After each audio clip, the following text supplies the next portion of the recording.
มน้องนา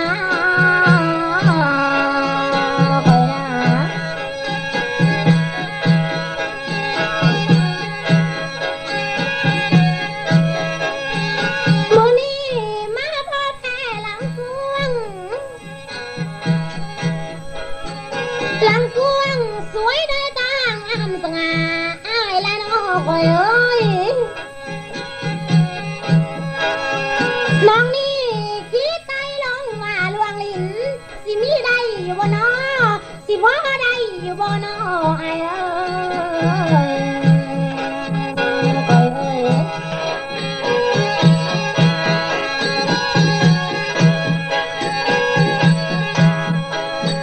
โอ้น้อ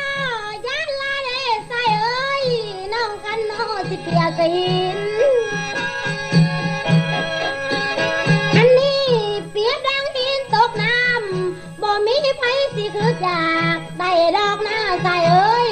ถ้าแม้นคำเป็นล้านไปเห็นแล้วก็อยากเอาย่านมันคือน้องดังนั้น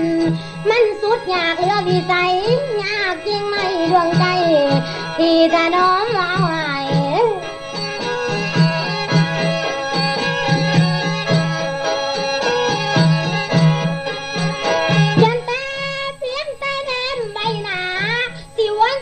ดูเป่าหักละน้อบ่ได้สิเป็นบ้าตั้งแต่ลมสิเป็นบ้าตั้งแต่ลมไม่เอ้ย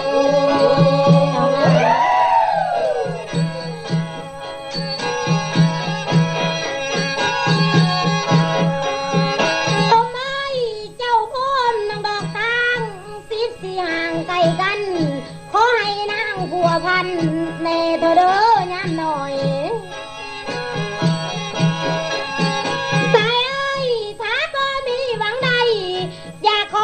แต่ยังเพื่อนพอได้ปากได้เบาสิยามน้อยหนึ่งก็เอาสิยามน้อยหนึ่งก็เอานะไปนะ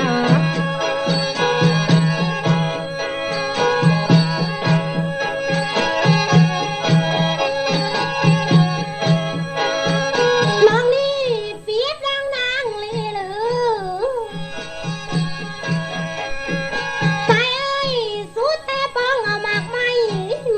ทองมีถึง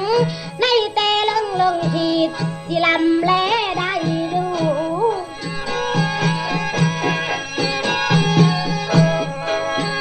สายเอ้ยคือดังฟ้าเห็นน้ำจากสมลอยแม่น้ำใหม่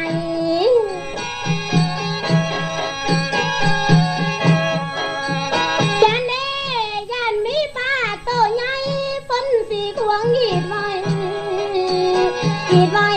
สิเสมังระวังสิเสมังระวังน้อ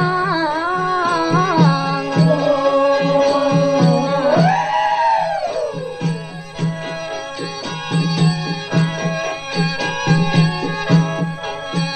ยันแต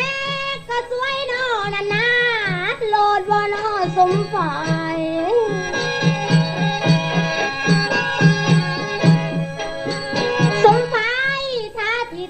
คือไม้ยานบ่เป็นพื้นแพ้พื้นแพ้ให้พี่ส่งมาตุ่ม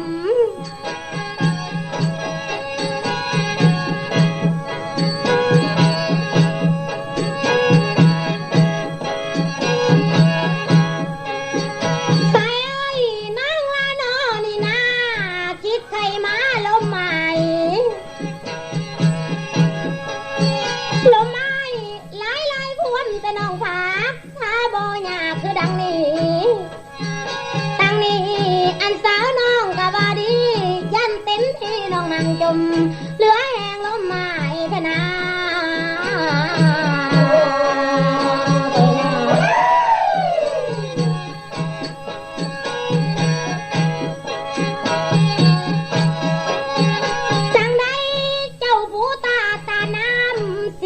สู่ทะเลลึกสายเอ้ยโพดแกนอพุงตาสิลองลอยในเด้ออายหรือว่าสาย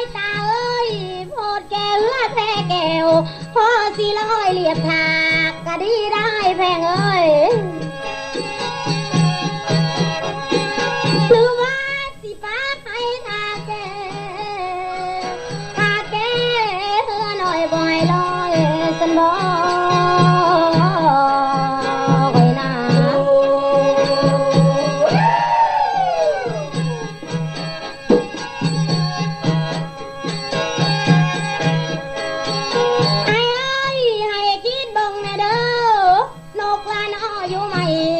ยังมีคู่เคียงคอนได้หาย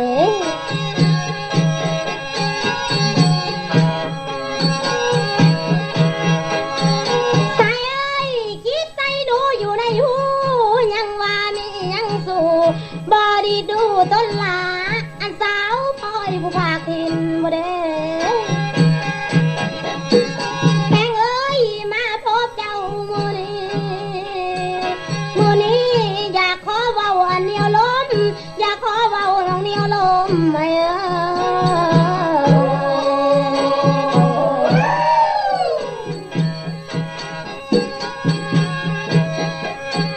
นางว่า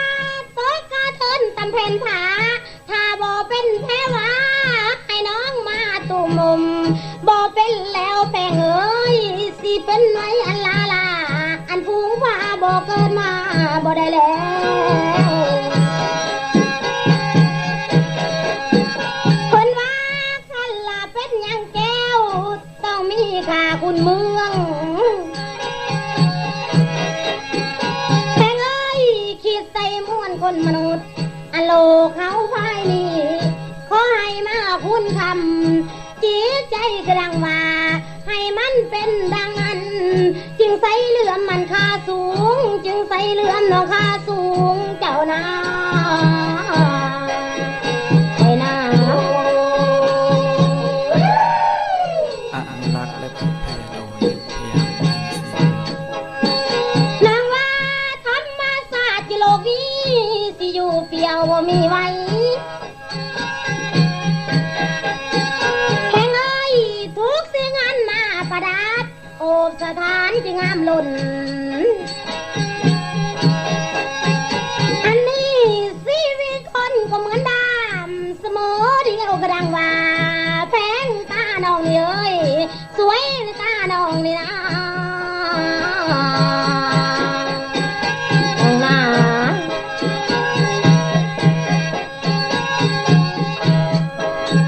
หรือว่า